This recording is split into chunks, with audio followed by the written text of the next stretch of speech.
श्रीमन्नारायण नारायण हरि हरि ओम। श्रीमन्नारायण नारायण हरि हरि ओम। हे श्रीमन्नारायण नारायण हरि हरि ओम। श्रीमन्नारायण नारायण नारायण ओम।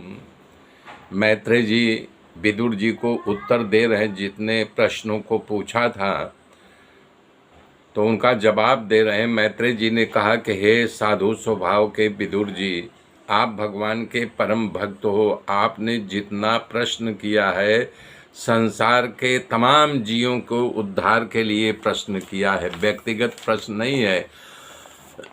इसमें संसार के तमाम जीवों का कल्याण होगा। उत्तर सुन करके मैत्रेय जी कह रहे हैं कि आप भगवान व्यास के पुत्र हो। व्यास जी का भी अवतार भगवान का अवतार था न, तो आपको क्या समझाऊं।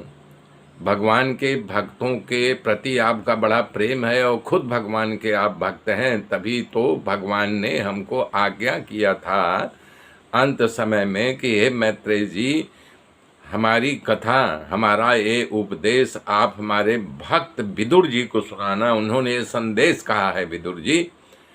ऐसा कह करके मैत्रेय जी विदुर के प्रश्नों का जवाब देते हुए कह रहे हैं, इस सृष्टि की रचना जो हुई है, पूर्व आत्मा के भी आत्मा परमात्मा केवल थे, न दृश्य था न दृष्टा था।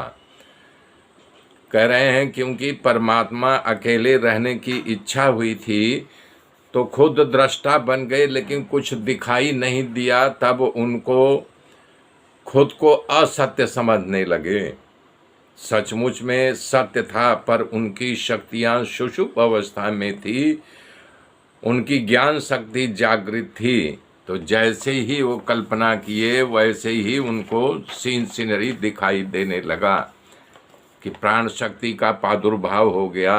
हे विदुर जी, बस कार्य कारण रूपी शक्ति माया के द्वारा भगवान ने इस विश्व की रचना की है। जो कुछ आप देख रहे हैं चराचर जगत जो है सिर्फ माया है।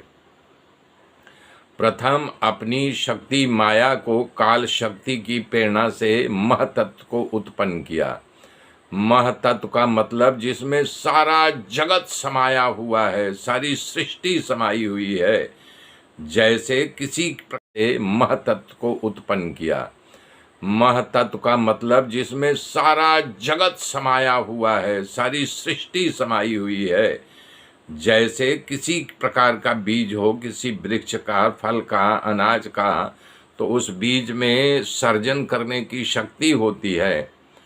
ऐसे ही महतत्व में विकार हुआ, तब अहंकार की उत्पत्ति हुई। यही इस जगत का कारण का रूप है। और अहंकार 3 प्रकार का होता है, सात्विक, राजसी और तामसी। अहंकार का प्रकार बताते हुए मैत्रेय जी कह रहे हैं, जिसमें सात्विक अहंकार होता है, विषयों का ज्ञान करने के लिए मन उत्पन्न हुआ, उसी में देवता उत्पन्न हुए। देवताओं की उत्पत्ति सत्व गुण से हुआ। राजस अहंकार से ज्ञानेन्द्रिय और कर्मेंद्रिया का सर्जन हुआ। ज्ञानेन्द्रिय और कर्मेंद्रिय, ज्ञान भी होगा, कर्म भी करेगा। आकाश में विकार उत्पन्न हुआ तो स्पर्श में विकृति होने के कारण वायु का निर्माण हुआ। बलवान वायु आकाश में विकार के रूप को सर्जन हुआ। और जब रूप का सर्जन हुआ तो इस संसार में प्रकाश तेज हुआ। उस तेज के ऊपर प्रभु की दृष्टि पड़ी तो उसमें विकार हुआ, जिससे रस की सहायता से जल की उत्पत्ति हुई। तेज और जल के विकार से और गंध के सहायता से पृथ्वी का निर्माण हुआ।